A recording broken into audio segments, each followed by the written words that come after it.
Ages long past, there was once a warrior who was both noble and brave beyond all measure. His deeds of heroism and skill in combat were legend. His name was whispered within the hallowed halls of men for countless generations. Yet now his name is lost, lost in the mists of time forever. It is said that destiny delights in the misfortunes of men, and so it proved true for Gabriel Belmont. For even after defeating the Lords of Shadow and ending their reign of terror, his soul was consumed by the very darkness that he sought to destroy. As that ancient prophecy foretold, whomsoever defeats the Lords of Shadow will sit upon their throne to rule as the Prince of Darkness. But before fate had played its hand, and unknown to Gabriel, his beloved wife Marie conceived a son by him.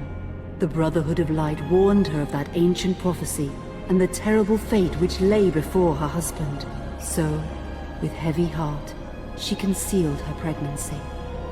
For it is written that only the blood of that lineage has the power to defeat the Prince of Darkness. Thus, when newly born, the child Trevor was hidden from his father and raised a holy warrior of the Brotherhood in secret, so that one day he would be ready to stand against his own blood, as foretold.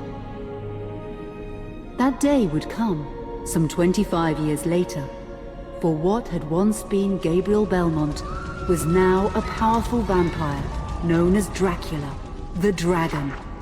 The Brotherhood of Light fought against the onslaught of his dark armies, which laid waste to towns and villages across the land, but to little avail. Trevor was now fully grown to manhood, and the truth of his origin and destiny of the Belmont clan was finally revealed to him. So he set out to confront his father and end his family's shame forever. But Trevor failed and was mortally wounded in the confrontation with his father. He was no match for Dracula's terrible power. Yet, as he lay dying, Trevor finally revealed his true identity. Dracula was driven mad with grief and rage over the revelation. He desperately sought to save his dying son by giving him his own lifeblood. But it was too late, or so he thought. Dracula buried his son within the walls of his great castle, and then swore bloody vengeance upon the world. Raising an army of creatures beholden only to him, he struck with fury and merciless cruelty at humanity. He vowed to hunt God's children for all eternity.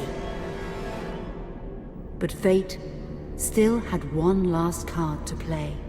Dracula's blood had power, and that power now coursed through the veins of his dead son, slowly reviving him over many years, until one night he emerged once more into the world, not as a man, but as a creature like his father. What had once been Trevor Belmont was now gone forever. He was now a vampire like his father. Though he swore that he would not be like him, he would take the name Alucard. He would be a force for good, opposing his father's capacity for evil. In that very moment, Alucard swore to destroy Dracula. But fate had something else in mind. Meanwhile, Trevor's own son grew into a fearsome warrior with a reputation that far exceeded even that of his illustrious father. Simon Belmont knew little of his own lineage, nor his importance in the events to come. All he knew was that his mother had died at the hands of Dracula's minions when he was but an infant, and his father had been killed in single combat with Dracula. Found and raised by the people of White Mountains, Simon had but one purpose in life: to destroy Dracula for the murder of his parents. After years of training in the arts of war, Simon set off for Dracula's castle and a date with destiny.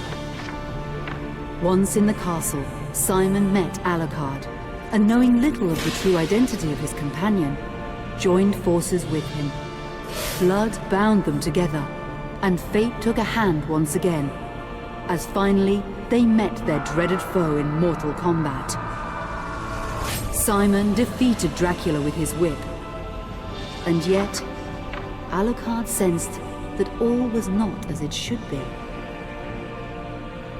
Dracula would return.